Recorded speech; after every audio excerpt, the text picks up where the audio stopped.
할렐루야. 이 시간은 아브라함의 복 제3편을 말씀드리려고 합니다. 1, 2편에서 그 계보에 대한 말씀을 드렸고, 정통성, 그 다음에 의, 2편에 이제 의, 그러면서 사랑의 특권, 그런 말씀을 이제 좀 드렸습니다. 근데 이제 이 시간에는 2편에서 사랑의 특권에 대한 말씀을 드렸어야 되는데 그걸 못했어요. 그래서 이번에 특권 잠깐 하고 그리고 3편으로 올라가겠습니다. 사랑의 특권 중에 중요한 게 하나 빠졌더라고요. 로마서 4장 18절에 보면은 사람이 죄를 짓고 그 죄를 갖다가 하나님이 죄로 인정치 않는 사람이 복이 있다고 그랬어요. 그래서 이야, 이런 말씀이 다 있네. 죄를 짓긴 짓는데 인정을 하지 않고 그래서 그 사람을 죄에서 해방되게 해주든가 아니면은 죄사함을 받게 해주든가 그런 뜻입니다. 그런 사람이 있어요, 성경에. 다윗이나 솔로몬 같은 경우는 다윗도 밧세바 사건이 있었고 솔로몬은 말할 것도 없이 처와 첩이 처가 700명, 첩이 300명 그 말이나 되는 거예요. 근데 그러한 그 죄가 있었어요. 그런데 하나님께서는 당대에는 솔로몬에게 벌을 가하지 않았어요. 그리고는 그 아들 르호보암의 때에 가가지고 남북이 분열됐을 때 유다 지파의 르호보암 때 가가지고 이제 나라를 분열시켰어요. 그리고는 이제 아브라함에게 주셨던 그 놀라운 그 하나님의 축복, 그러니까 라암세스에서 애굽의 라암세스에서 그 다음에 아람, 그 다음에 우시아, 아수르, 그 다음에 바벨론, 그리고 메데파사, 페르시아, 지금 전쟁하고 있는 그 페르시아까지, 이란까지 이제 땅을 주었어요. 근데 그것을 제대로 관리를 못했고 그리고 거기에서 이제 어려움을 당하게 되는 거예요. 그래서 제가 이렇게 신앙생활을 할 때 많은 사람을 봤죠. 벌써 40년, 50년 이렇게 하다 보니까. 근데 시범죄로 걸리는 경우가 있어요. 그게 참 고약하더라고요. 그러면 시범죄가 뭐냐? 성경에 보면 그 아간 있잖아요. 아나니아 삽비라 있잖아요. 사도행전에. 그런 사람들이 시범죄에 걸린 거예요. 아나니아 삽비라는 자기가 그 논밭을 팔아가지고, 그때가 초대교회 시대인데 팔아가지고는 그 제자들의 발 앞에 갖다 두었어요. 그런데 반뿐이야 안 뒀다 이 말이에요. 그러니까 성령을 쏘겼다 이거예요. 그래서 그 부부가 어려움을 당하고 죽기까지 하고 그랬다 이 말이에요. 그게 시범죄에 걸린 거예요. 왜냐? 지금 하나님의 말씀의 능력이 온 세상에 이제 퍼져 나가야 되는데, 그렇게 말하자면 그런 아나니아 삽비라 같이 그런 사람이 있으면은 다른 사람에게 영향을 준다 이 말이에요. 그러니까 할 수 없이 그 사람은 시범죄에 걸리게 된 거예요. 아간도 마찬가지예요. 그러니까 우리가 신앙생활할 때 시범죄에 걸리지 않아야 돼요. 그게 뭐냐면은 제가 성가대 지휘를 좀 했다고 그랬잖아요. 그런데 거기에서 꼭 한 사람이나 그런 사람이 문제를 일으켜요. 그러면 하나님이 이제 제가 그 성가대 지휘할 때 어려움을 당하잖아요. 그러면은 그런 사람들을 하나님 내쳐버려요. 그게 이제 시범죄에 걸리는 건데, 나중에 이제 30년이 지나서 그 사람을 이제 우리가 한번 다 연결이 돼서 그때 성가대 했던 사람들이 다 연결이 돼서 어디서 어떻게 살고 어떻게 산다 뭐 그런 거 다 알고 있어요. 그래서 내가 한번 찾아도 가봤더니 그 양반이 뭐 아무것도 아닌 것 같고 목사님한테 가서 이간질하고 그러더라고요. 그래서 아, 저 사람 왜 저래? 여자분인데. 시범죄에 걸렸어요. 그래서 우리가 시범죄에 걸리지 않고 죄가 있어도 죄의 가려움을 받는 사람에게는 로마서 4장 18절 말씀에 복이 있다고 그랬어요. 그러니까 아브라함과 같이 복덩이가 되고 아브라함이 이제 복에 있어서 시범조가 된 거예요.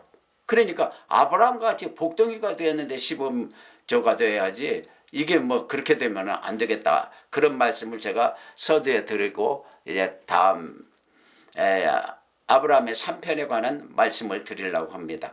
아브라함이 어떤 신앙으로 복덩이의 그 명맥을 유지를 했는가 거기에 대한 말씀을 제가 드리려고 합니다.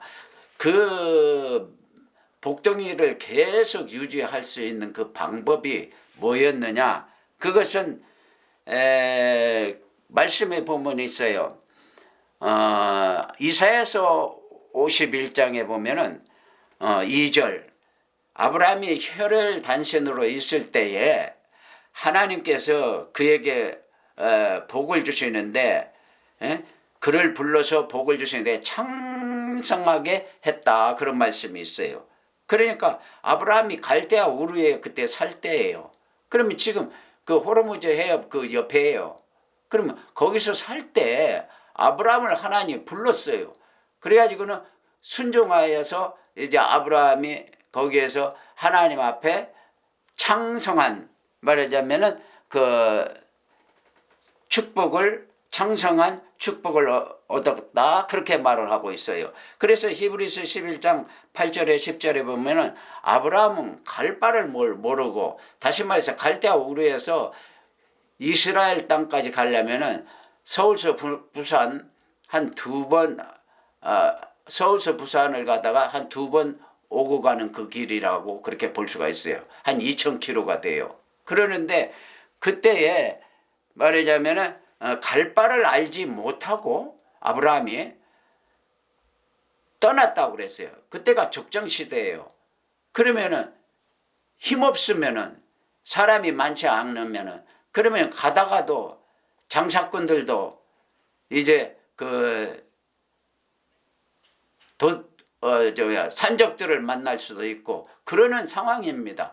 그런데 갈 바를 알지도 못하는데 하나님께서 이제 히브리서 11장 이제 8절에서 12절에 보면은 하나님께서 거기에 가나안 땅에 아브라함이 가서 살 수 있도록 모든 것을 다 마련해 놓았을 것이다 하고 그걸 믿고 갔다고 그랬어요. 그러니까 그걸 하나님이 의롭다고 그랬어요. 의롭다고. 가서 사라 사건도 두 번이나 있었고 그 다음에 롯의 사건도 있었고 롯이 이제 아브라함을 배신하고 그러니까 그런 거 있었지만 거기에 가서도 어려움이 있을 때 다 그걸 해결해 줬어요. 해결해 줬어요. 그러니까는 아브라함이 믿음의 조상이라고 하는 것은 히브리서 11장에 그랬잖아요. 뭐라 그랬느냐? 믿음은 바라는 것들의 실상이라고 그랬어요. 보이지 않는 것의 증거라고 그랬어요. 그게 무슨 말이에요? 지금 아브라함이 갈대아 우르를 떠나서 거기도 잘 사는 지역이에요. 상업지역이에요.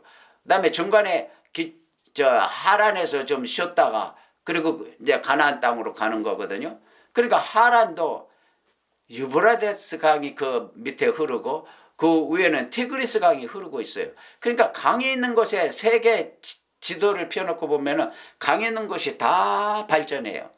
우리 한국도 한강을 모체로 해서 말하자면 서울이 잘 되고 그러듯이 모든 세계 파리 프랑스는 세느강이 있고 애굽에는 나일강이 있고 나인강인가 독일에는 나일강이 있고. 그러니까 이 이제 강을 위주로 해서 발전이 돼요. 근데 아브라함이 그거 몰라고 그렇게 거기서도 갈대아우르에서도 괜찮은 그러한 상업지역이니까 잘 살고 있는데 몰라고 떠났겠어요.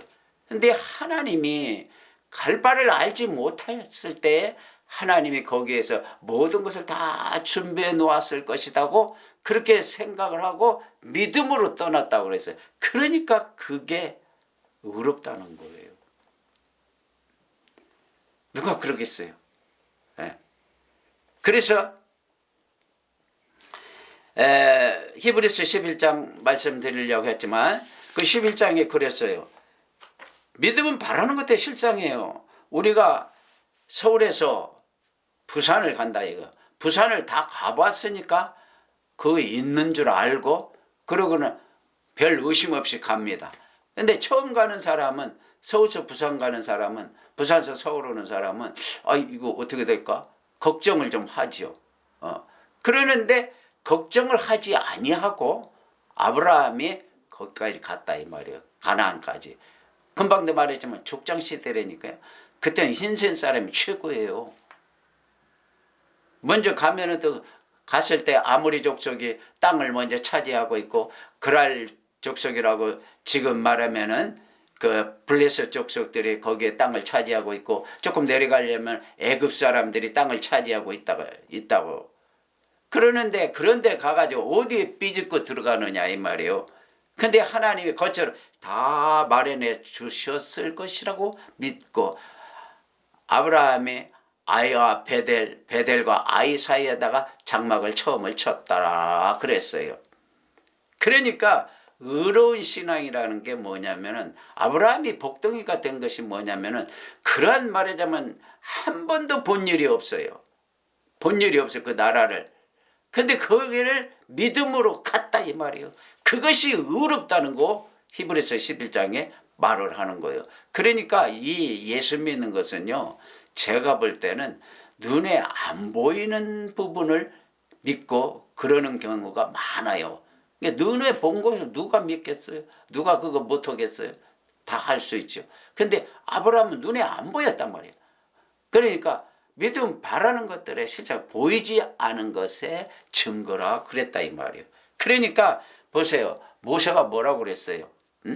모세는 하늘나라의 상을 바라보고 하늘나라를 바라보고 자기 백성과 고난당하는 것을 즐거워했다고 그랬어요. 모세는. 그 믿음이 좋아요. 그래서 제가 참 모세가 참 훌륭한 사람. 그때 자기 백성들이 얼마나 물이 없다고 원망하고 불평하고 그 다음에 뭐 너만 말하자면 하나님의 큰 그릇이냐 하면서 고라 자손들이 또 그냥 모세를 괴롭히고 또 물 또 가다가 또 없으면은 또 원망하고 그러다가 아말렉 군들이 그 군대가 쳐들어오면은 또 모세가 그걸 말하자면 전쟁에서 이겨야 되니까 하루내 손을 갖다 이렇게 들고는 그러고 있기도 하고 그런데 그런 고난 가운데서도 하늘나라의 상을 바라보고 모세는 즐거워했다. 제가 즐거워했다니까 금방 생각이 나네. 제가 사랑 연구하면서 정말 여러분들이 상상하기도 어려울 만큼 제가 자존심을 많이 상했어요.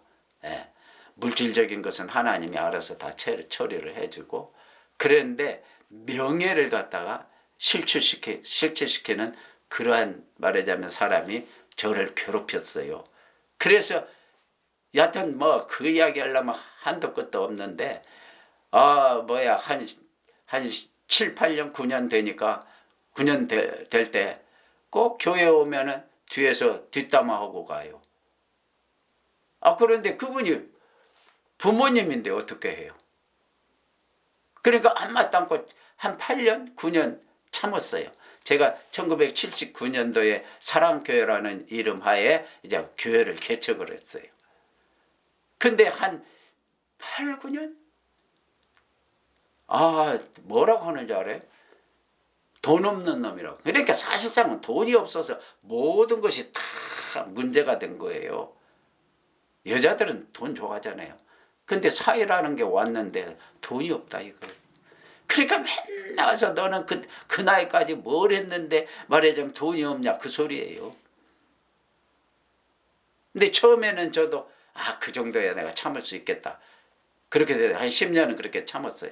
그러니까 다음엔 또 뭐라고 하냐. 저와 우리 안사람과의 그 나이 차이가 많아요. 그러니까 나이 많은 놈. 그다음에 제가 고향이 어디냐면은 서울서 살기는 하여간 고1 때부터 서울서 살았어요. 그래가지고 서울서 한 50년 살다가 제가 지금 대전으로 내려왔는데 나보고 뭐라고 해요? 전라도 놈. 그렇게 말을 해. 그거 한 10년 참았더만 하나님이 우리 처갓집에 그 은혜를 주어서 그런지 여하튼 그 아파트를 하나 제일 첫 번은 우리가 집이 없었고 맨날 판잣집 같은 데서 이렇게 칸막이에서 살고 그러니까 우리 장모님이 불쌍히 여기서 그런지 여하튼 아파트 하나 사준다고 하는 걸 제가 싫다고 그랬어요. 나 배짱 좋아요 이래봬도. 왜 싫려요? 장모님 그렇게 해가지고 나 얼마나 또 들들 볶고 또 나를 얼마나 말하자면 공치사를 나한테 하겠느냐고 나 싫다고 그랬어요. 아까 한 2개월을 내가 싫다고 그래요. 그러면 그거 우리 산을 하나 사겠다고 그래요. 그래서 사시라고. 그래도 산도 안 사면서 이제 말하자면은 그 아파트 사준다는 걸 왜 싫어하냐고 어쩌냐고. 그래서 가만히 생각하니까 우리 안 사람도 그렇고 에이 그냥 그래도 없는 것보다는 있는 게 낫겠다. 지금까지 욕을 그렇게 먹었는데 그 대가인 줄 알고 그냥 엄마가 사준다 하니까 그냥 사자고 그래요. 그래서 그러라고 그랬어요. 그래서 제일 첫 번에 그 고덕에 있는 시형 아파트 그걸 사서 한 10년 지나니까 살 때 1,500 주고 샀는데 한 10년 지나니까 억대가 됐더래. 1억. 그걸로 애들 공부시키고 먹고 살고 그랬어요. 그러니까 그때 얼마나 내 자존심을 상하게 하는지 몰라요. 그러면은 우리 저갓집은 나이가 많기 때문에 이제 장인어른이나 장모님은 배운 게 없어요. 난 넣고 기억자 정도는 알아요. 기억자 정도도 몰라요. 그러니까 그 건물 하나 있는 거 내가 다 말하자면 그걸 갖다가 저 영수증이라고 뭐라고 그래. 그저 뭐야 계약서도 써주고 어쩌고 하면서 모든 뒷바라지를 내가 다 안 할 수가 없어요. 그분들이 글을 모르니까. 그렇게 해줘도 소용없어요. 금방 돌아서면 금방 배신해버려. 그러니까 막 또 뭐 돈 없는 놈 어쩐 놈. 그럴 때 하나님 앞에 제가 제일 많이 눈물을 흘린 성경 구절이 그래서 제가 아까 뭐가 생각났다고 그래서 내가 이 간증한다고 그랬잖아요. 그게 마태복음 5장 11, 12절이야. 너를 핍박하고 욕하고 억울한 말을 할 때에 기뻐하고 즐거워하라. 하늘나라의 상이 크니라. 그 성경 구절 읽으면서 많이 울었어요. 제일 많이 울었어요. 네가 무슨 목사냐? 그런 소리 뭐 얼마나 많이 들었다. 그리고 찬송가는 어린 양 예수 내 죄를 담당하사 아버지의 노여움 나의 받으셨네. 내가 그 찬송을 한 온종일 부르면서 나도 울었어요. 그런 게 있다 보니까 또 이제 다음에 또 뭐 그런 사건들이 또 있고 뭐 또 뭐 문제가 있으면 또 하나님이 거기에서 이제 또 아파트 사줬으니까 이제 다음에는 땅 사주고 그런 식으로 해서 40년 동안 하여간 같이 살았어요. 그러니까 뭐냐면은 내가 하늘나라에 소망이 없으면 그걸 어떻게 참아내겠어요. 하나님이 다 참게 해줘요. 네? 모세가 하늘나라의 상을 바라보고 자기 백성과 고난당하는 것을 즐거워했다는데 그래서 이 사람은 목사님들한테 그래요. 나를 내려놓으라고 해요. 왜 자존심을 세우냐. 부모인데 그래도 자존심 세우지 말라고 그랬어요. 근데 그걸 다 못해요. 내가 본 목사도 거의 다 못해요. 그러니까 사랑이라는 게 뭐냐면 너희가 나를 따라오려거든 자기를 부인하고 자기 십자가를 지고 따라오라고 그랬어요. 예수님이 마태복음 16장. 그게 왜 그래요? 나를 부인하는 것은 나를 내려놓는 거예요. 그 양반이 몰라서 그러는 거예요. 하늘나라를 언제 예수를 믿어본 일도 없고 사회를 목사 사회를 말하자면은 얻고 나니까 그냥 교회 오는 거예요. 그러니까 믿음이 없어서 그러는 걸 어떻게 해요? 그러면 다른 사람들이 의심되는 부분이 있어요. 그러면 사모님은 뭐라고 그래요? 그래서 내가 웃으며 우리 사모님은 자기 엄마를 나보다도 더 싫어해. 그러니까 하여간 그 이야기 하려고 또 한다. 그러니까 뭐냐면은 우리가 하늘나라를 바라보고 살고 내가 이번에도 이 운동을 하러 가니까 우리 옆에 이제 뿌리공원이 있어요. 그러니까 어떤 여자분이 와갖고 나이 얼마 안 먹었더라고. 한 30대 초반. 나보고 교회 다니시냐고. 나 교회 다닌다. 그랬더니 그러시냐고. 그러면서 내가 지금 이렇게 유튜브에다가 촬영한 거 이거 이제 내보낸 거 이렇게 보여주면서 내 유튜브 이렇게 내보내고 있다. 그러니까 이거 좀 한번 봐라. 설교 한번 들어봐라. 그러니까 그건 신경을 안 써요. 지 전도할 것만 신경 써요. 그래서 내가 웃으면서 엄마 그러니까 혹시 천국을 믿니? 나보고 그래서 되게 찜찜하대. 아니 목사가 천국을 안 믿고 어떻게 내가 목회를 하겠느냐고. 그러면서 자기 교회 장로들 보면은 천국에 확신이 없던데요. 그래서 내가 노래까지 불렀어요. 나는 찬송가도 시온자만 들어가면 그렇게 마음에 감동이 되면서 눈물이 날라고 그런다. 시온성과 같은 교회 그의 영광 하나 없다. 시온의 영광이 빛나는 아침 어둡던 이 땅에 밝아오네. 내가 성가대 지혜 했으니까 노래야 그리고는 이제 아름답다 저 동산 그 천국 노래거든. 저 동산이 천국이야. 우리 다 같이 가보세 무궁세월 흐르는 풍파가 일지 않는 곳 저 아름다운 동산은 저 아름다운 동산은 저 아름다운 동산은 주님이 계신 곳이로다. 빰빰빰 빰빰빰 빠밤밤밤밤밤 바바바바바바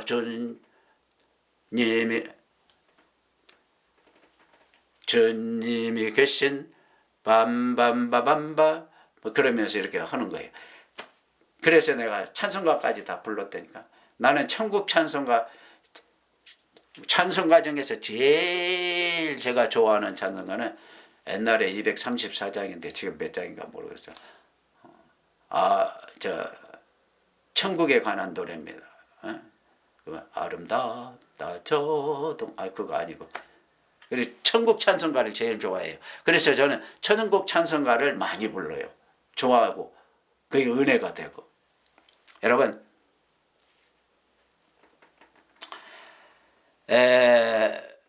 우리가 예수 믿는 것은 눈에 안 보이는 것을 믿는 경우가 많아요. 그렇기 때문에 여러분들이 꼭 눈에 보이는 것만 이렇게 믿으려고 하지 말고 눈에 안 보이는 그 부분에 문제를 잘 이해를 해야 돼요. 그 다음에 이제 두 번째 아브라함이 복덩이가 될 수 있고 복덩이의 그 명맥을 유지할 수 있었던 그 비결이 뭐냐면은 두 번째로는 로마서 4장 18절에서 21절 말씀을 보면은 나옵니다. 그게 어디에 있는 로마서라고 그랬지? 여기 있구나. 이 로마서 4장 18절을 보면 아브라함이 바랄 수도 없는 가운데 바라고 믿었다고 그랬어요. 그게 무슨 말이냐? 아브라함이 지금 나이가 100세가 다 돼요. 여기 보면 다 나와요. 응?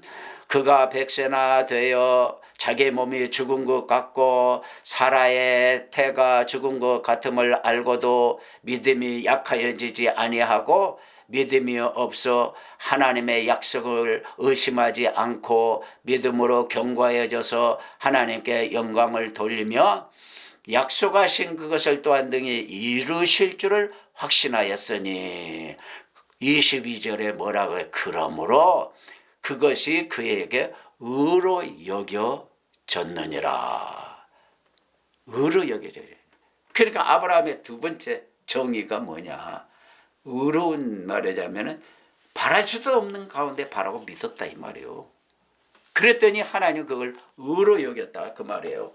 그러니까 여러분들이 의로운 생활을 해야 된다고 지난번에 내가 2편에도 많이 말을 했대요. 하나님이 기뻐하시는 게 의예요. 의. 하나님이 기뻐하시는 게 의가 뭐냐면 그거 사랑이에요. 예. 그러니까 의로운 생활을 해야지 복을 유지를 하고 더 많은 복이 들어온다 이 말이에요. 아브라함이 계속 의로운 생활을 하니까 복덩어리가 돼서 많은 사람에게 복에 영향을 주었다 이 말이에요. 그게 복의 근원이지 뭐예요. 복이에요 그게. 그게 복의 통로예요. 그래서 우리가 신앙생활 하는데 말하자면 그 의로운 생활 하는데 보세요. 아브라함이 어떻게 해서 사라가 90세 때쯤에 애를 낳았어요. 여러분들이 오늘 이 설교 정말 귀담아 들어야 돼요. 뭐냐면은 창세기 18장에 보면은 아브라함이 성문 앞에 이렇게 앉아 있는데 저쪽에서 지금 말하자면 나그네예요. 좀 심하게 말하면 노숙자예요. 거의 이스라엘이라는 땅은 그 날씨가 더우니까 그 도포자리 같이 생긴 거 그걸 입고 다니잖아요. 그러다가 저녁이 되면 마땅히 잘 곳이 없으면 그냥 도포자리 같은 거 이렇게 깔아놓고 같이 다니면서 하나는 깔아놓고 하나는 그 위에 자고 그러면서 사는 경우도 많아요. 그런데 아브라함이 이렇게 보니까 셋이서 나그네 셋이서 온다 이거요. 그래서 잘 데가 없느냐? 그러니까 없다. 그러니까 그럼 우리 집으로 가자. 하고 데려갔어요. 데려가가지고 송아지를 잡아줬던가 그랬어요. 그래갖고 잔치를 잘 해줬어요.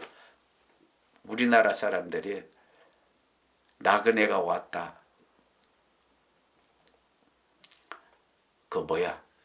노숙자가 왔다 하면은 소고기 줘요? 안 줘요. 내가 교회마다 여러 교회 내가 전도사로 있어봤지만 소고기 안 줘요. 자기 먹기도 바빠요. 에? 어떤 교회는 제가 어떤 교회에 있었더라? 그 목사님이 굉장히 미안해 하더라고요. 소고기국을 사모가 딱 끓여서 갖다 놓으면은 그 목사님은 내가 전도사니까 나 먹는 걸 제대로 못 먹을 것 같으니까 그 소고기를 이렇게 집어가지고 내 국그릇에다 넣어줘요. 그러면 애들 것까지도 이렇게 넣어줘요. 그럼 내가 너무 미안하잖아요. 근데 나는 줘도 노숙자들 주는 건 내가 못 봤어요. 그런데 아브라함은 소고기 소 잡아갖고 대접하고 그렇게 했더만 이 집에 애가 없지. 그러니까 애 없습니다. 그럼 내년 이맘때 되면 애가 태어날 것이다. 그러니까 사라가 뒤에서 장막 뒤에서 이렇게 듣고는 씨고 웃었어요. 내가 무슨 애를 낳냐. 나이가 90이 다 됐는데. 그러니까 너 웃지 말라고 그랬어요. 나 안 웃었다고 또 사라가 또 그래요. 너 웃었다. 그리고 이 나그네가 떠나가서 그게 천사였어요. 여러분들이 노숙자나 이런 사람들, 약한 사람들, 탈북자나 아니면은 고아나 가부나 그 다음에 레인, 성경에서 약한 사람이 고아, 가부, 나그네, 그 다음에 병든 자, 가난한 자, 레인이요. 레인은 목사예요. 그러니까 이 6가지 부류에 있는 사람들한테 잘하면은 기적이 일어나요. 왜 그러느냐면은 욥기에도 보면 나와요. 욥기 31장에 보면은 그 말씀이 나옵니다. 욥기 31장 제가 한번 읽어 드릴게요. 욥기 31장 16절에 보면은 굉장히 중요한 말이 있어요. 내가 언제 가난한 자의 소원을 막았거나 과부의 눈으로 하여금 실망하게 하였던가. 나만 혼자 내 떡덩이를 먹고 고아에게 그 조각을 먹이지 아니하였던가. 실상은 내가 젊었을 때부터 고아 기르기를 그의 아비처럼 하였으며 내가 어렸을 때부터 과부를 인도하였었노라. 만일 내가 사람이 의복이 없어 죽어가는 것이나 가난한 자가 덮을 것이 없는 것을 못 본 채 했다면, 만일 나의 양털로 그의 몸을 따뜻하게 입혀서 그의 허리가 나를 위하여 복을 빌게 하지 아니하였다면, 그러면서 노숙자, 그러니까 만일 나를 도와주는 자가 성문에 있음을 보고 내가 주먹을 들어 고아를 향하여 휘둘렀다면, 내 팔뼈가 그 자리에서 부스러지기를 바라노라. 그러면서 이 노숙자 보고 뭐라고 그러냐면, 너 나를 위해서 기도하라고 그래요. 기도 한번 하고 가라 그래요. 그러니까 이 노숙자가 기도를 했다고 그랬어요. 그럼 뭐냐면은, 여러분들이 노숙자 보고 기도하라고 그러겠어요? 그 사람들이 무슨 축복권이 있어서 기도한다고 해서 복이 임하겠어요? 그러나 하나님께서 그 노숙자를 대접을 하고 그에게 기도를 부탁할 정도면은, 그러면 하나님은 그것을 정말 귀하게 보아요. 그래서 그 노숙자가 사실상은 기도를 하고 가난한 사람, 고아 이런 사람들의 기도를 했기 때문에 욥이 2배의 복을 받지 않았을까? 저는 그렇게 생각을 해요. 제가 성경을 많이 연구해 보니까 그래요. 그러니까 히스기야가 40명 왕 중에 40명 왕이 쭉 있어요. 40명 왕 중에 최고의 왕이라고 그랬어요. 히스기야가 역대하 30장 그 어간에 보면은 뭐가 나와 있냐면은, 히스기야는 나그네들까지도 즐거워했다고 해서 정치를 얼마나 잘했는지, 아수르를 구원하고 아수르를 쳐부셔서 이스라엘을 구원하고 유다를 구원하고 그랬는데, 그 중에서도 노숙자, 나그네, 본토인, 그러니까 그런 사람들, 가난한 사람들까지도 즐거워했다고 그랬어요. 그러니까 그만큼 히스기야는 말하자면 정치를 잘했다 그런 뜻이에요. 그러다 보니까 하나님이 히스기야가 이제 죽을 날이 임박하니까는 히스기야가 묻잖아요. 나 15년만 더 살게 해달라. 그러니까는 그 15년 더 살게도 해주고 그랬잖아요. 그러니까 여러분이요, 이 약자를 우습게 생각하지 마세요. 약자를 더, 제가 이번에도 그 이웃사랑이라는 데서 잠깐 제가 간증을 했어요. 기도원에 있어 보니까 알코올 중독된 사람이 제일 골치가 아파요. 목사도 그래요. 원장도. 저 사람들 잘 낫지도 않고 와서 말썽만 부리고. 그래서 알코올 중독한 사람은 그 기도원 원장이 난 안 받는다. 근데 제가 어떤 교회에 있을 때 그런 알코올 중독된 여자분이 왔어요. 그러길래 제가 그 사람을 유심히 봤어요. 그랬더니 성도들이 별 관심이 없어요. 근데 예배 드리다가도 하나님의 이렇게 하고 복 주시고 어쩌고 그러면 하나님 무슨 복 주냐 그런 뜻이에요. 주일 대예배 때인데도 소리를 빽 질러요. 그럼 내가 한마디도 안 거 있죠. 다른 사람들은 막 막 내쫓으려고 그래요. 그러면 내 안 맞던 거. 그런데 나중에 제가 그 여자분한테 시계 하나를 시계 그 돈 얼마요? 59만 9천 원이라고 써 있어요. 상표까지 써 있는 걸 그걸 우리 장모님이 차지도 못하고 돌아가셨어요. 그래서 내가 어떻게 하다 보니까 그게 나오더라고요. 그래서 내가 우리 사모님 모르게 그 여자한테 갖다 줬어요. 그러고는 저 잃어버렸죠. 그러고는 엘리베이터 타는데 거기서 만나가지고 그 알코올 중독된 그 여자분한테 아침 밥 먹었어? 내가 그랬더니 안 먹었어요. 먹고도 안 먹었다고 그러니까 돈 주면 전부 술 먹고 교회 와서도 그러니까 그러냐고. 그래서 그때 내가 그 시계를 줬다고. 그래 놓고는 제가 그 교회 이제 마지막 설교할 때 그 간증을 했어요. 이 교회에 예수가 있다. 예수가 있다 그랬어요. 그랬더니 깜짝 놀래죠.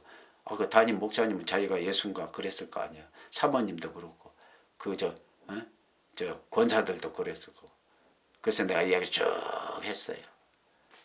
마태복음 40장 25장 40절에 보면은 지극히 작은 자에 한 것이 곧 예수님께 한 거라고 그 말씀이 있어요. 그래서 내가 그 이야기를 하면서 저 노숙자가 예수다. 잘 보살펴 주라.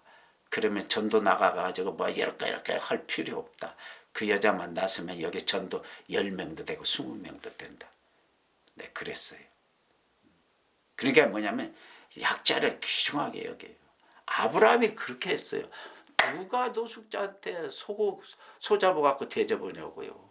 그러니까 하나님이 그 노숙자라는 사람이 원래는 천사야. 천사가 그렇게 변장을 해서 온 거예요. 그러니까 너 이맘때 애를 낳을 것이다 그런 거예요. 그러니까 그 소원을 풀었다 이 말이에요. 그러니까 여러분들이 신앙생활 하면서 제가 이 사랑에 대해서 설교 많이 하는데 사랑을 우습게 여기지 마세요. 사랑할 수 있는 믿음을 달라고 그러세요. 그 사랑도 은사예요. 고린도전서 12장 마지막 절에 내가 가장 좋은 길을 너희에게 보이리라 그러면서 사랑은 오래 참고 이렇게 되는 거예요. 그럴 때 고린도전서 12장에 지혜의 말씀을 지식의 말씀을 믿음을 병 고치는 은사를 능력 행함 예언하고 영분별하고 방언하고 방언통 그 은사를 쫙 이해하면서 그 중에서도 제일 좋은 은사가 제일 좋은 길을 열어주니까 그 은사가 고린도전서 13장의 사랑이라고 하는 거예요. 사랑에 관심을 가져야 돼요. 제가 이 목회할 때는 잘 몰랐어요. 나도 그냥 사랑에 대해서 연구만 하고 목회 그냥 주일날 나 밥 먹으면 수요일날 금요일날 설교하는 거 그냥 알아서 그냥 제가 하고 그러다. 근데 이제 목회를 제가 그만두고 65살에 그만뒀어요. 우리 사모님이 자꾸 대전으로 이사 오니까 그냥 은퇴하라고 그래요. 그래서 자기는 은퇴 안 하면 나는 못 오겠다고 그래요. 그래서 할 수 없이 15년 빨리 은퇴를 하면서 사랑을 연구를 하다 보니까 이런 말에 그때 목회할 때는 나도 잘 몰랐어요. 근데 목회를 다 마치고 나니까 이제 한 15년 동안 이제 이 대전에 살면서 연구를 하다 보니까 하나님 다 가르쳐 주는 거예요. 목회도 이렇게 해야 된다, 저렇게 해야 된다, 저렇게 쫙 가르쳐 줘요. 그러니까 여러분들이 바랄 수도 없는 그런 상황에서 바라고 믿었더니 욥기 31장 16절에서 23절 그 약한 사람들 이렇게 욥이 도와줬더니 그 욥이 정말 믿음이 좋은 게 그거예요. 욥이 또 30장인가 보면 또 그런 거예요. 나는 돈 많은 사람 치고 그 죄와 연관이 안 되는 사람은 드물어요. 제가 볼 때는 예수 믿는 사람들도 한 반은 거기에 말하자면 저촉이 돼요. 그런데 욥은 뭐라고 하냐, 나는 처녀에게 주목하지도 않았다. 그러니까 그런 믿음이 있으니까 되는 거예요. 제가 지난번에 그 설교할 때 흐름에 대한 설교를 제가 했잖아요. 2편에서 했나 1편에서 했나. 성경에 흐름이 있다고 해요. 십자가의 흐름, 그 다음에 성도들이 신앙생활을 어떻게 해야 되는가, 그 흐름이 있어요. 그러니까 목회를 진짜 할 때는 저도 그거 잘 몰랐어요. 이제 목회 끝마치고 이제 계속 사랑을 연구하다니까 흐름을 알게 되더라고요. 흐름이 뭐냐, 정직하고, 여기 정직이라고 써 있잖아요. 선하고 의로운 거예요. 흐름이. 그러면 정직한 게 여기 9명 내지 10명을 내가 이렇게 동그라미를 쳐놨어요. 왜? 정직한 사람은 40명 중에 10명밖에 없어요. 9이나 10. 이게 정직하면은, 제가 웃기느라고 성도들한테는 정직하면은 먹고는 살아 그래요. 먹고 사는 데는 지장 없어요. 정직하기만 하면. 근데 선을 행해야 돼. 이게 여기서부터 성도들이, 예수 믿는 사람들이 힘들어하고 그거 관심을 안 가지려고 그래요. 선을 행하는 거. 내이따 끝에 이제 어떻게 하면 저 예수를 믿고, 성도가 어떻게 하면 예수 잘 믿고 그다음에 하나님 잘 믿는가, 네, 그때 가서 이제 잠깐 설교하고 마칠 거예요.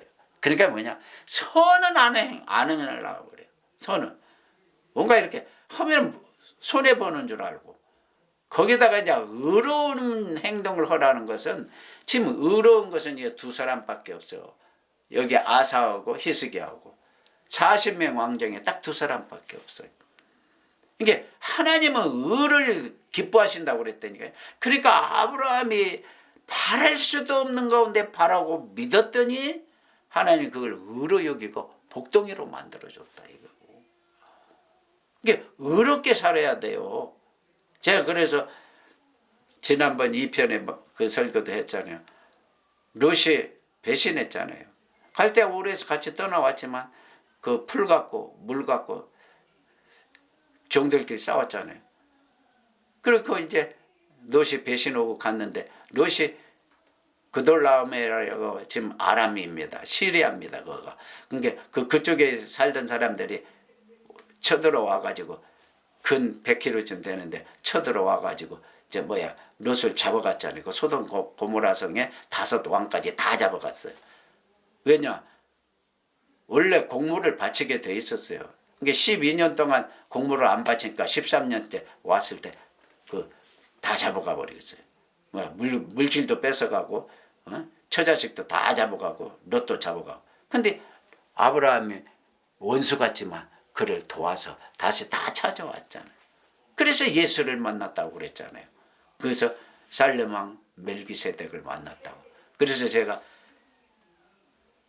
우리 큰 누님이 아주 돈에 인색한 사람인데 그 사람 마음을 감동시켜가지고 하나님이 나한테 이제 말하자면 옷을 한번 우리 누님이 맞춰준 거, 그날 이제 기숙사 와서 제가 이렇게 그거 하고 옷을 갈아입으려고 딱 하는데 딱 그 바지에 올 하나 나갔어요. 하나. 그 신사복 바지에 올 하나 나가면 잘 안 보여요. 털이기 때문에 잘 안 보여요. 근데 그게 형광등 불빛에 비춰보니까 거기가 하나 나갔어요. 그러니까 그때 하나님이 나한테 그러는 거예요. 너 일생을 내가 책임져 주겠다. 아브라함이 그 살렘 왕 멜기세덱을 만나가지고 만났다는 것은 아브라함을 하나님이 더욱 책임져 주겠다는 뜻이에요. 그게요. 그러니까 의롭게 살아야 돼요. 그러면 자손이고 뭐가 다 잘 돼요.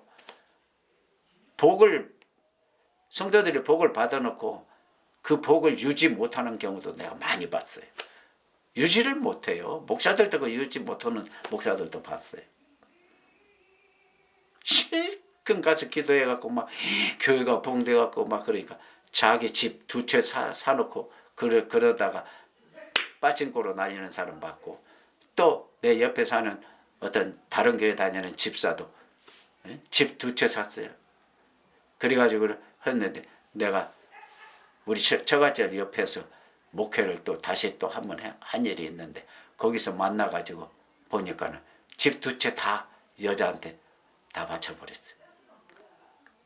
그게 뭐냐면 돈 유지하기가 어려워요. 예수 믿는 사람 어려워요.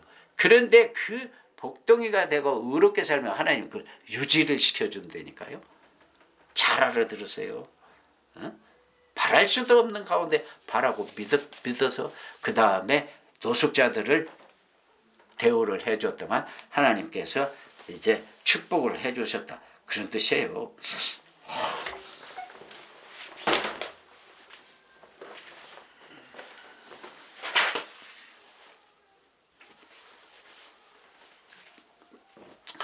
그 다음에 이제 아브라함의 복동리를 유지할 수 있었던 비결이 뭐냐면 창세기 22장 이삭 바친 거예요. 늦게 나가지고 그 이삭을 바치라고 하나님 그러니까 히브리서 11장에 뭐라고 그랬어요? 이삭을 양을 잡듯이 말하자면 잡으면은 하나님이 도로 살려주실 것을 믿고 말하자면 모리아산에 이삭을 데려갔다 이 말이에요. 응? 그래서 여러분들이 이제 이삭을 이렇게 바칠 때 아브라함이 의롭다고 그랬는데 이 아브라함에게 하나님이 이제 물론 다른 그 양을 바치게끔 하고 이삭은 살려줬잖아요.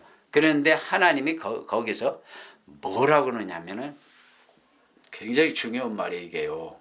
그러니까 여러분들은 그냥 지나가요, 이 성경 구절을.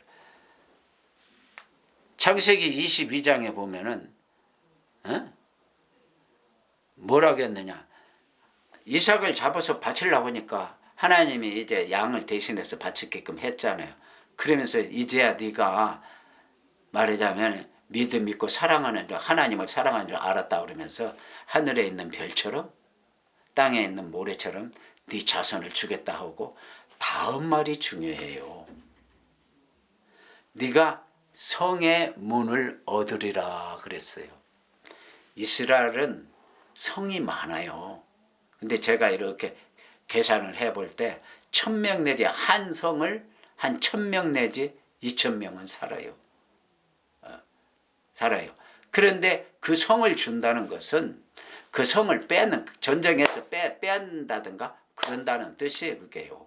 그러니까 아까 노숙자들 3명 왔다고 그랬잖아요. 그 사람들이 성에서 얼쩡거릴 때 이제 아브라함이 보고 대접했다고 그랬잖아요. 그러니까는 그 성을 얻는다는 것은 한 1000명이나 2000명 살 수 있는 그런 것을 말이냐 하나님이 주신다는 거예요. 전쟁을 하든 뭘 하든 그래서 주신다는 거예요. 그러니까 거기서 복을 받는 것을 말하는 거예요. 네가 대적의 문을 얻으리라. 창세기 22장 17절에 그렇게 말했어요. 응? 근데 성을 얻으면 어떻게 되냐? 전쟁에서 승리한다는 그런 뜻이에요. 그럼 전쟁에서 승리한다는 것은 뭘 말하느냐? 민수기 31장에 보면은 이스라엘하고 미디안하고 전쟁이 일어났어요.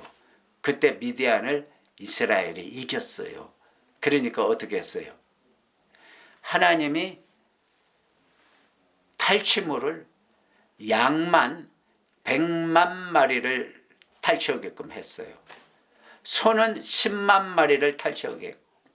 그 다음에 낙타니 염소니 뭐 그런 거 합쳐 제가 가만히 따져봤어요. 우리나라 돈으로 소 한 마리면 700만 원인데 500만 원만 잡고 이렇게 따져보니까 몇 조예요. 몇 조. 그런 말이냐 물질이 들어온다 이 말이에요. 그러니까 하늘의 별과 같이 땅의 모래와 같이 그 다음에 네가 대적의 문을 얻으리라. 그 대적의 문을 얻으리란 말이 성경에 여러 군데 나와요. 그러니까 그럴 때마다 잘 생각했어요. 대적의 문을 얻으리라. 자 보세요. 하늘에 있는 별과 같이 땅에 있는 모래와 같이 아브라함의 형제간이 누구예요? 아브라함이 장손이고 그 다음에 두 번째가 나홀이에요. 세 번째가 하란이에요. 이름이. 하란이란 땅도 있고 그래요. 그러면 아브라함의 부인이 누구냐면 그 하란의 딸이 아브라함의 부인이 돼서 사라예요. 그리고 이제 아브라함이 이삭을 낳잖아요. 이삭 낳고는 그 이삭이 아브라함의 동생 나홀이 난 아들이 부두엘이 또 있어요. 부두엘. 그러니까 그 야곱이 그 바단 아람 그쪽에 그게 하란 쪽이에요. 하란 쪽에 갔을 때 라헬을 얻으려고 7년을 가서 일을 해줬잖아요. 그래야 하여 어째 됐든 간에 부인 넷을 얻게 됐잖아요. 그래서 말하자면 그 부인 넷이 12아들을 낳았어요. 그런데 그 리브가가 아버지가 금방 누구라고 해요? 리브가의 아버지가 부두엘이에요. 부두엘. 그럼 부두엘이라는 그 사람의 이름의 뜻이 뭐냐면은 하나님의 사람이라는 뜻이에요. 다시 말해서 그 사람이 선지자예요.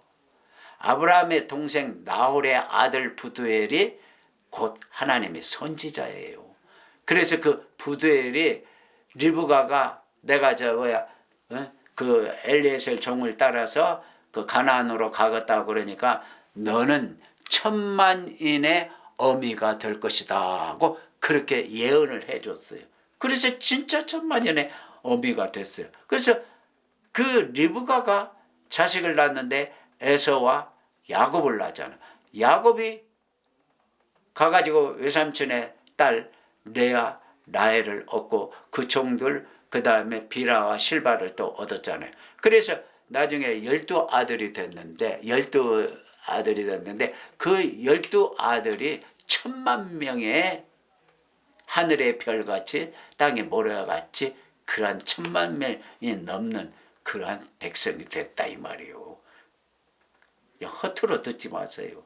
그러니까 뭐냐면 아브라함이 그러한 말하자면 롯도 사랑해 주고 그 다음에 엘리에셀도 사랑했죠. 왜냐하면 아버지 하나님 내가 만약에 자식이 없이 죽으면은 저 엘리에셀 그 종이 수석 종이죠. 그 종이 말하자면 내 재산을 다 말하자면 인수를 받을 텐데 그러면 종이 318명인데 그중에 그 사람한테 내 재산을 다 줘야 될 텐데 어떻게 되겠느냐고 그렇게 이제 물은 것이 창세기 15장이에요. 그러니까 그 엘리에셀도 들으니까 기분 좋죠. 자기한테 온 재산을 줄 수밖에 없다. 그렇게 말을 하니까.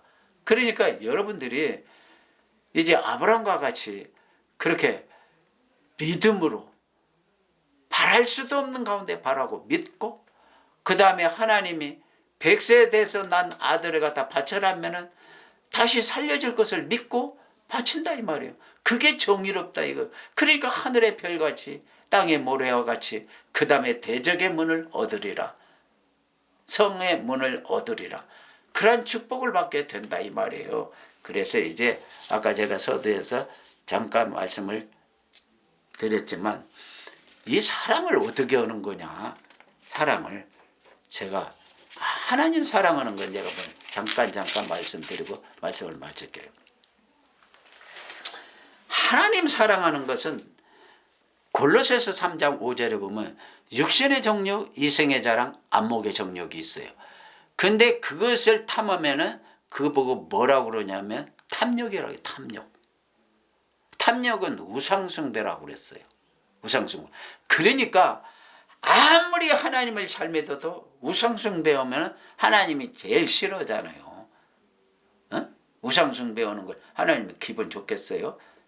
하나님 따로 두고 다른 우상을 갖다가 그리고 하나님이라고 그러니까 오늘 이게 이제 제가 사랑 설교하면서 이 설교를 굉장히 제가 중요시하면서 설교를 해요. 하나님이 나한테 수십 번 이 설교 하라고 그러는 거예요. 그래서 잠깐만 이렇게 말하자면 한 부분만 내가 설교를 하는 거예요. 그래서 아브라함이 하나님을 사랑한다는 것은 세 가지 정욕이 있어요. 근데 이 세 가지 정욕을 안 걸리는 사람이 하나도 없어요. 어떤 사람은 돈을 좋아해요. 근데 오락은 별로 좋아하지 않아요. 자존심도 별로 좋아하지 않아요. 대개 여성분들이 그래요. 여성분들은 좀 그런 거 보면 좀 대단하다. 시어머니가 말하자면 막 가는 소리를 해도 돈만 많이 주면은 별로 그 신경 안 쓰다. 드라마를 봐도 그러거든. 아이고 저런 소리 시어머니한테 듣고 나는 그 돈 줘도 못 받고 안 받겠다 그러겠다. 에? 그러는데 여자분들은 돈에 대한 애착이 많아요. 그 다음에 남자는 말할 것도 없고 남자는 그저 오락, 술, 도박, 여자 그런 거 그냥 아주 그냥 그러고 사니까 남자는. 그러니까 그게 안목의 정욕이에요. 그 다음에 이생의 자랑이 뭐냐면 명예욕, 자존심이에요.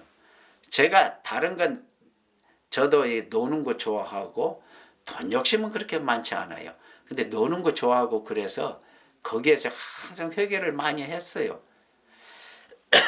그러니까 이제 내 자존심을 막 그렇게 후벼 파듯이 그렇게 자존심을 낮춰. 네가 무슨 목사냐 그렇게 말할 때 그런 걸 다 제가 아이고 내가 죄인이다 그러면서 참고 그래서 참은 거예요.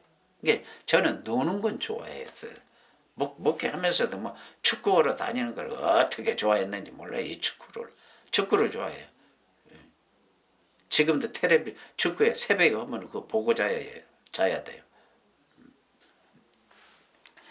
그러니까 사람마다 안 걸리는 사람이 없어요.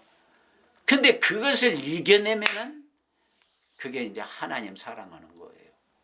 그러니까 목회자들 중에서도 이제 육신의 정욕, 이생의 자랑, 안목의 정욕 이걸 잘 이겨내는 사람이 큰 교회를 하더라고요. 내 주위에서 여러 봤어요. 우리 친구 목사도 그러고. 그러니까 여러분들이 하나님 사랑하는 것은 그거예요. 우상숭배를 하지 않으면 되는 거예요. 그러니까 우상숭배를 해가지고 어디 가서 뭐 절에 가서 절하고 그 다음에 사주 관상 이런 거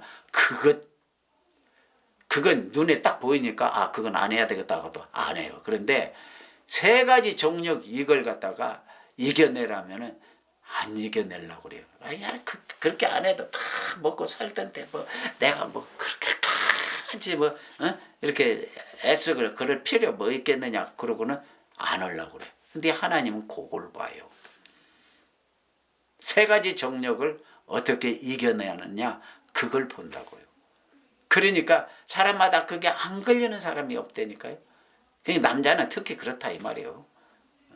그러니까 여러분들이 하나님 사랑하면은 그 세 가지 정욕을 이겨내야 돼요. 그 다음에 어떻게 하느냐? 그건 이제 정직하게 사는 거예요. 아까도 그랬죠. 정직하게 사는 거. 그 다음에 어떻게 주일 성수하고 전도하고 예배 참석하고 성경 공부하고 그러면서 이제 교회와 연관된 생활을 잘해야 돼요. 그러면 하나님이 의롭다고 그러는 거예요. 그래서 의롭다고 해서 그렇게 이제 하나님이 인정하면은 그 사람에게는 큰 복을 내려주는 거예요. 그러니까 그거 못하면은 그냥 밥만 먹고 사는 거예요. 그냥 진실하기도 어렵긴 해요. 선을 행하고 정의롭게 살아야 된다 그 말. 그 다음에 이웃을 사랑하는 게 뭐냐? 그건 제가 저번에도 잠깐 말을 했어요. 이웃을 배려하고 칭찬하면은 그게 제일 좋은 거예요. 예? 제가 큰 축복받고 전무후무의 축복 그거 하면서도 제가 설교를 조금 했어요. 그러면은요, 제가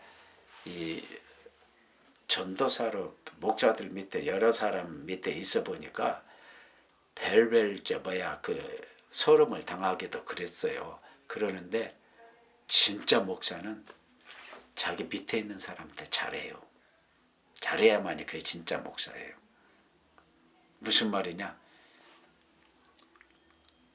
제가 어떤 교회 가니까 다른 친구 목사가 나한테, 그 담임 목사의 친구 목사가 나한테 이야기를 하는 거예요. 왜 전도사를 고생을 시키냐? 응? 방이라도 하나, 옥탑방, 종탑에 그 방이 있어요. 근데 그것도 좀 꾸며갖고 거기서 자게끔 해주지. 그 토요일 날 와갖고 군대 담요 같은 거 있어요. 애들이 지근지근 봐. 중고등학교 제가 12명 가니까 12명이에요. 그 1년 딱 되니까 100명 딱 넘었어요. 제가 이거 찬송 재밌게도 하고, 그 다음에 애들하고 그냥 뭐 찍고 까불고 뭐 그런 거. 제가 그때 나이 한 30 먹었을 때. 그러니까 애들하고, 중고등학교 애들하고 내가 얼마나 잘 노는지 몰라요. 축구 잘해. 축구 좋아하니까 또 축구하러 다니고 타구도 치고. 그러니까 애들이 막 오게. 아까 하여 어찌됐든 간에 가서 12명 모이는 학생을 제가 100명을 넘겼다니까요. 그러는데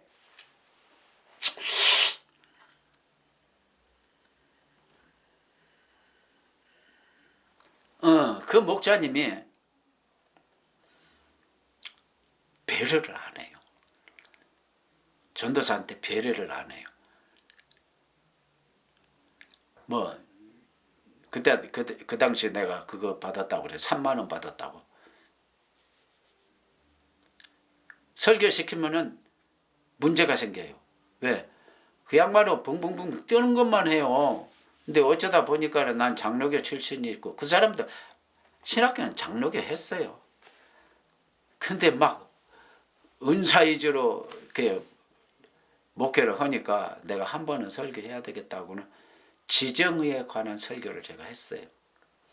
누가복음 5장에 예수님이 베드로를 부르는 그 상황을 제가 설교를 했어요. 거기에 보면 지적인 설교도 나오고, 질적인 믿음도 나오고, 정적인 믿음도 나오고, 의지적인 믿음이 나와요.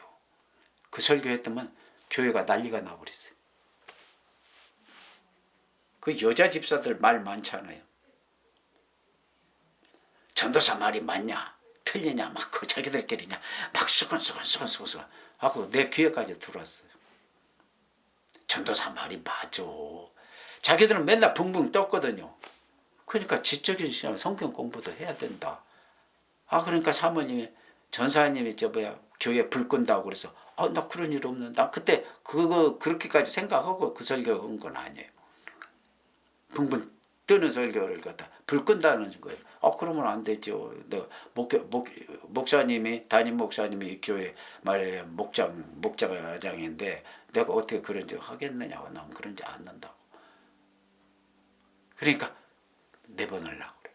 내가 그래서 그거 깨닫는데 몇십 년 걸렸다고 그랬잖아요. 그러면 안 되는 거라고. 열심히 특심이라고. 열심을 갖다가 유별나게 내면 안 돼요. 질서가 파괴되니까.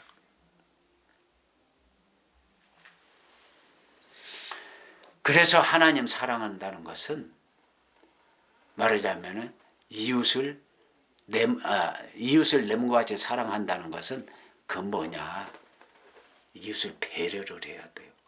내가 조금 자존심 내려놓고 배려하고 칭찬을 많이 해야 돼. 칭찬. 이제 마치겠습니다. 제가 지난번에 속히 응답받는 그것을 하나님 앞에, 제가 이 설교를 마치고 되면은 그냥 하기가 그렇더라고. 그래서 하나님 저에게 주신 그 예언의 은사를 여기서 좀 활용할 수 있도록 해달라고 기도하니까 시편 31편 2절과 22절 말씀을 주더라고요. 그러니까 부르짖고 그러면은 하나님이 속히 응답해 준다는 그 말씀을 주시더라고요. 시편 31편 2절과 22절. 그러니까 그 31편을 다 읽어보세요. 그러면 이렇게 설교를 듣는 가운데서 또 이제 성도들이든 누가 됐든 하여간 그 제가 하는 말을 허투루 듣지 말고 그냥 한번 실천을 해보세요. 그러면 놀라운 하나님의 은혜와 능력이 임할 거예요. 그런 줄 아시고 여러분들이 사랑을 많이 하세요. 아브라함이 나그네 사랑하고 앞으로 자기가 가서 살 그곳을 한 번도 가본 일이 없는데 거기 가서 말하자면 하나님이 자기를 도와줄 것을 믿고 그 믿음으로 의롭다움 받았고 그 다음에 아브라함이 자기 아들 이삭을 하나님이 모리아산에 갖다 바쳐라고 할 때 그거 바치려고 하니까 하나님이 큰 복을 내려줬죠. 그러니까 그게 다 의로운 거예요. 셋 다 의로운 거예요. 그래서 여러분들이 의로운 생활하고 하나님을 사랑하는 생활을 해서 그래서 여러분들이 승리하시기를 예수님의 이름으로 축원합니다. 다음 설교는 원수 사랑의 오복에 대해서 설교를 합니다. 내가 원수를 사랑했더니 하나님이 5가지 복을 주는 거예요. 그걸 성경적으로 내가 풀어내요. 내가 그냥 생각나는 대로 한 거 아니에요. 5 사람의 장손이 있어요. 장손. 그 사람들의 그 특권을 하나님이 원수 사랑하는 사람한테 준다고 그러는 거예요. 그래서 많이 또 시청하시고 은혜 받으시고 승리하시기를 예수님의 이름으로 축원합니다. 아멘.